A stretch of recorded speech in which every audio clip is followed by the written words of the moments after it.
Your man Rod Diggs, he had his court case recently, right? Yeah. How did that whole situation work out?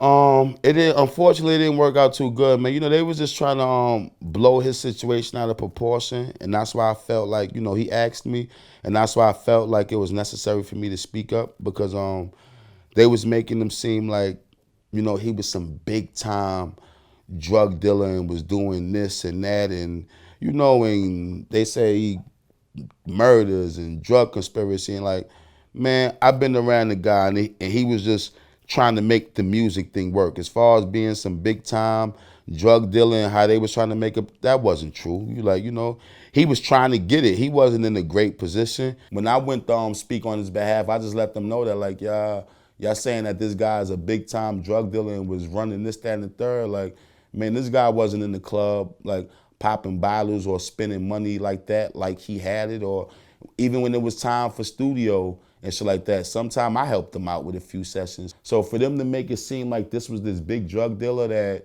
was running all this drug ring and all that, I just feel like that was so much bullshit. You know what I'm saying? Now, I wasn't there for every step of the way with certain things they try to charge him with, but for certain things that they was talking about and trying to bring to the light to make him seem like a monster, I just spoke on that to let them know that wasn't true. What was the verdict ultimately? I mean, they found him. They found him guilty. I know I'm not. He didn't get sentenced yet, as far as no official time or nothing like that. As far as the time they gave him, but yeah, they found him guilty, unfortunately. So from there, you know, niggas just got to work on the appeal and shit like that. But yeah, that's a fucked up situation, man. Well, you guys were in a group together. It was you, Rod Diggs, and Waka Flocka, right? Me, Rod Diggs, and Waka Flocka, we was the Murda Team. We had me, Waka, and Rod. We had about shit 4 or 5 songs. We still got a couple of songs we ain't even put out yet, you know. But yeah, we was working on a real nice project, man. Me, Rod Diggs, and Waka Flocka. How much did his hip hop persona really play a role in the trial? I mean, you know, being in a group called Murda Team, having a guy named Uncle Murder testify on your behalf, like how much did the prosecution try to play that up? They try to fuck him over because of that. I'm not gonna lie, they was using his music in a lot of shit that they was trying to say. Like, look, he said this in his music, and even when I testified, they try to bring up something like, yeah, you said you got shot in the head and you didn't even go to the doctor. And I had to let them know, and I was so happy that they pointed that up because I said, see, that's just an example of sometimes with music, you exaggerate things just a little bit. You know, you just a little bit because yeah, I got grazed in the fucking head, and I said I didn't go to the doctor, but of course I went to the doctor. Yeah, I checked myself out in like motherfucking 9-10 hours because I didn't feel shit. I'm like fucking Superman or the Hood Terminator out this motherfucker. You hear me? But I didn't feel shit. So yeah, I checked myself out, but of course I had to see a fucking doctor. You know what I'm saying? I might have not accepted treatment like everybody else probably would have. I'm like, man, get me the fuck out of here. It's a fucking graze to the head. I'm getting the fuck out of here. Like, oh, we just want to keep you for observation. Man, get the fuck off me. I'm out of here. You know what I'm saying? But they even tried to bring that up when I was testifying for Rod Diggs, like but you said you got shot in the head. Is that correct? I'm like, yes. They said, and you didn't see the doctor. Is that correct? You know, using my rap lyrics. I said, no, that's not correct. And that's an example of what artists do sometimes. You know, we boast a lot. You know, sometimes we might rap about certain things we go through and we exaggerate it a little bit, or we say things like, if a motherfucker try to fuck with me, what's gonna happen to him? Or we rap about shit we want, or we rap about shit we might do if somebody tried to play us or violate our space or things of that nature. But it don't mean if I say in the rhyme I'm gonna kill 20 motherfuckers that I'm actually about to go kill 20 motherfuckers. Or sometimes in music we make stories up. Like we like to, you know, we be creative. We want to give people something to feel entertained by. So you might give them a story of a situation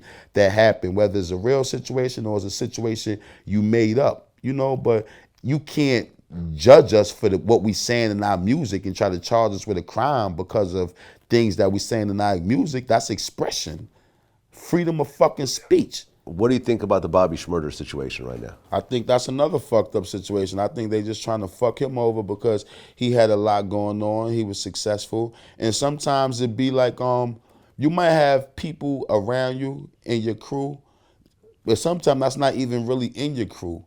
And they might be into certain things and doing certain things, but because they might have been in a couple of motherfucking pictures with you or some shit like that, or you might have, they came to the club with you. Now police are try to associate everybody and make it look like it's some fucking big gang shit going on when that don't even be the case, man.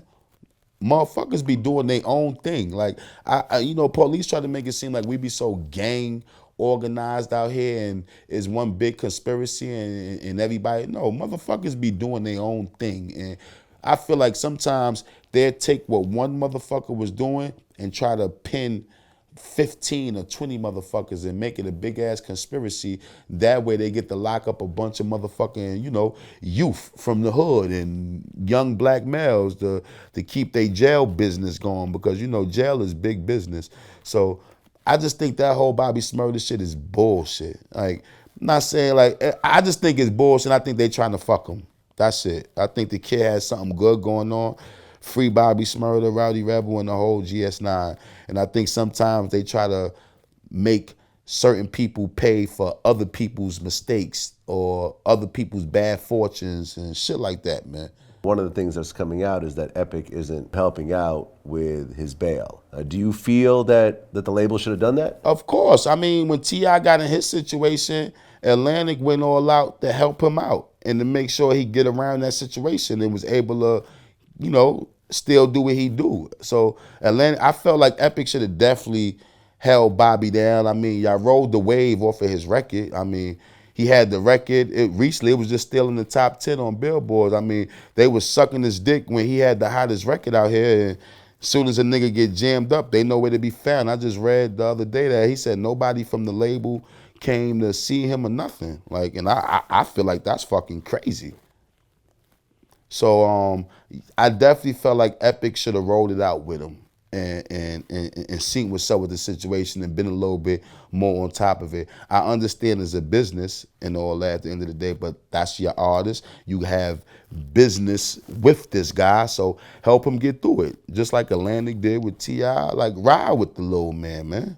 Atlantic and a few other people that put up some money to help get T.I. around that situation. And I felt like Epic could have did the same thing. But I'm not surprised. We're talking about L.A. Reid here and that whole situation over there. And like I just told you, I had to get away from them because I knew once Chris Lighty, God bless, passed away, they not trying to deal with me or they don't get it like that. You understand what I'm saying?